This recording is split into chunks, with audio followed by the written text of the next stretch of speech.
Hey everybody, Keir here. So today I wanted to do a little bit of a Facebook Live on a very important topic. And this is for everybody here in our Sophisticated Agent community and Facebook group. And it's something that we're going to be doing a more formal training on actually in week 2 in one of the modules. So this is kind of a little bit of a foreshadow and a preview for what's to come. And I think it's particularly salient and helpful now as we go into the listing season. We're having more conversations with sellers and homeowners. We're having more conversations about our value proposition, commission rate, etc. And we're facing more competition too in our business, more than ever before.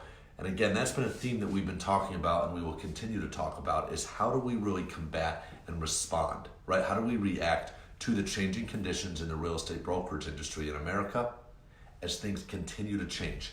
Commission rate pressure has been, never been higher right now, continues to be placed on a downward trend line. We have more and more discount brokers entering the business in major markets across the US.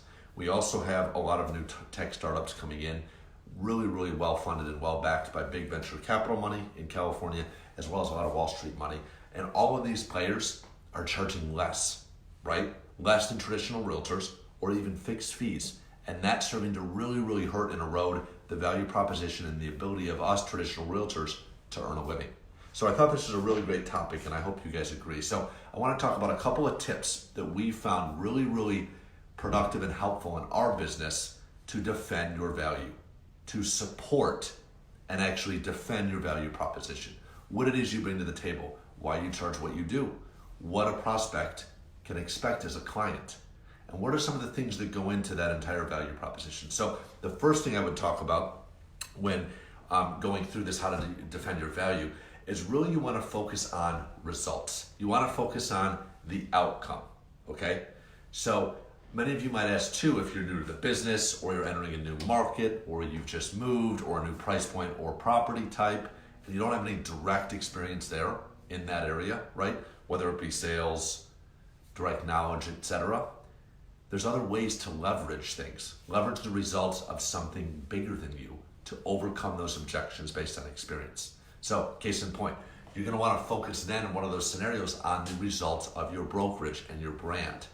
What have you guys done together collectively as a body of agents, right? Expert realtors. Use the pronouns such as we and us instead of I and me, right? Something larger than you starts to convey and starts to persuade people to believe that they have an entire team, right? An entire brokerage or company and brand behind the effort of selling their home.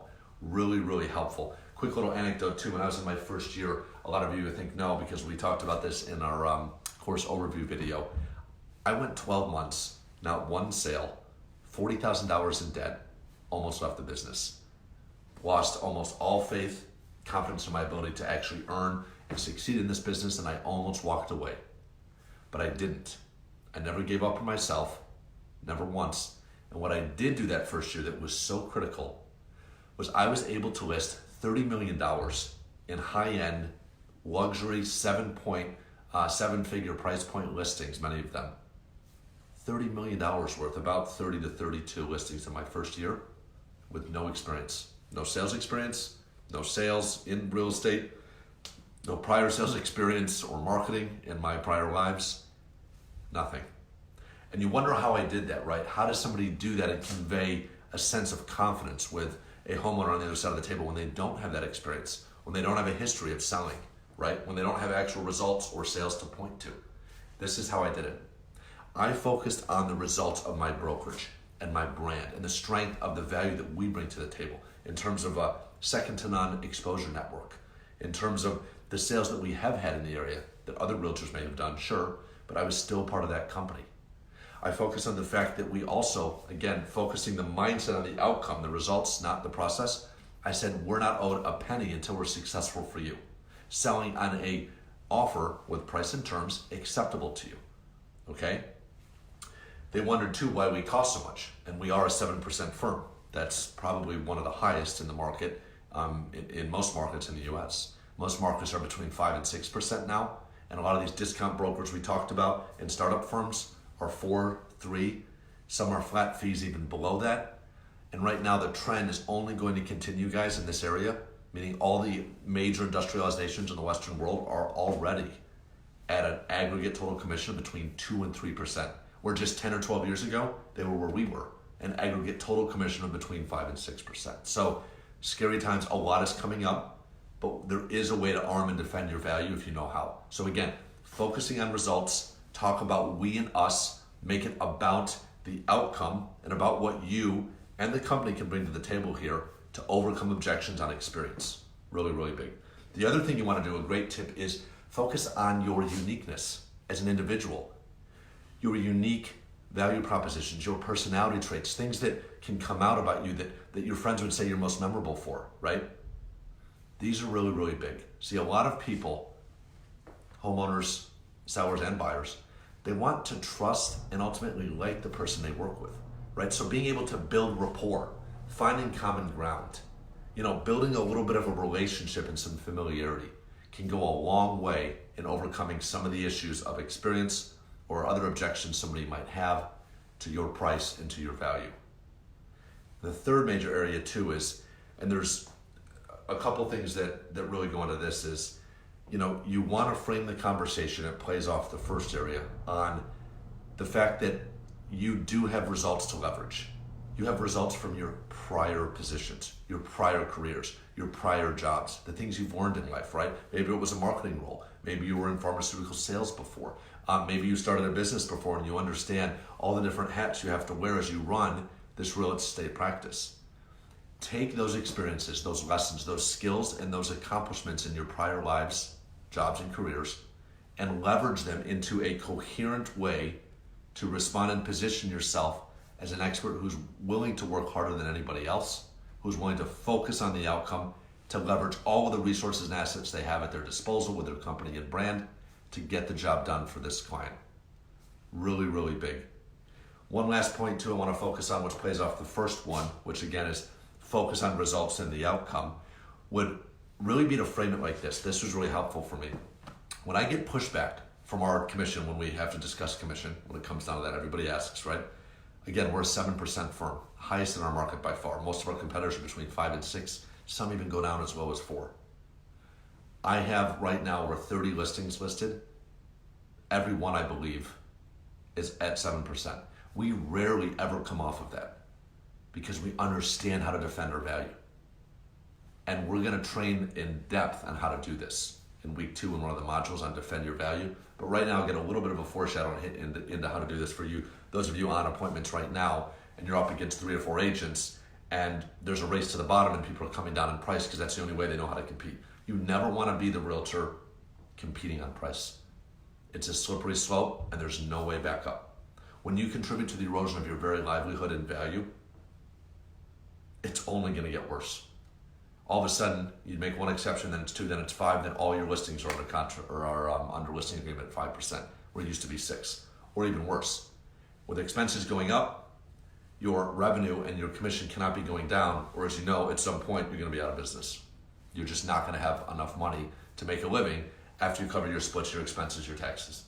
So remember that. And again, focus on the results. So how we do it, one tip is, I leverage the results that we get for our clients. The fact that we sell properties on average for about 97 to 98% of list price, and a lot of our competitors in our markets are selling them at 93 to 94%. So if you look at the delta or the gap between that, right? Between 94 and 97, that's 3 percentage points. So take an average property for us, maybe, our average price point is usually $750 to $800. For the sake of argument, let's take $1 million property, right? $1 million sale at 90, let's say 94% of list price is $940,000 is what the rest of the MLS would normally sell that property for on average, right? That same property we would sell on average for about $970,000 to $980,000. That's a massive savings of about $40,000 or 3 to 4 percentage points. But we're only charging 1 percentage point more. Think about that, right? You're framing it in terms of dollars and cents. So our competitors, while they're charging, 6%, some of them 5%, they're netting their client less, substantially less than what we would by charging just a little bit more. And the reason for that is multifold, right? It goes into the way we market, how we present and defend value, our level of expert negotiation skills, et cetera, et cetera. However, the homeowner is really just cared about their bottom line. What is their take home? What are they going to walk away from? So if you can focus on the results first of your brokerage and company when you don't have those results yet, and then eventually your own to differentiate, really, really powerful. Because at the end of the day, you're not invoicing up front. We're compensated on a performance fee, right? For selling a property on terms and a price that are amenable to our clients. So really, really focus on the outcome, guys. Focus on the fact that oftentimes people don't realize that. You get what you pay for in life. And by that, I mean in the marketing, the service delivery, and the results that you get in this business selling your home with one agent versus another. So hopefully these tips were really, really helpful. Again, focus on the results, leverage your uniqueness, and focus on your other skills, experiences, and value that you bring to the table from prior jobs, careers, and lives to this business here as a real estate agent. Do that and you'll see things start to open up. You'll see conversations be less confrontational when talking about price and commission, which naturally are difficult conversations. And you'll start to be able to not come off your commission as much. You really shouldn't be at all. And defending your value proposition so that you can compete on other things, not just trading away price and your livelihood. So hopefully that's helpful, guys. Drop a comment or let me know if you have any questions specifically. We're going to be going into more depth on that actually in week 2 in a module. I think you'll really, really like some of the strategies and the tactics that we break down, along with some actual role-playing scripts for actually conducting those conversations in an effective way. Thanks, guys. Have a great rest of the week, and we'll talk to you soon, okay? Bye.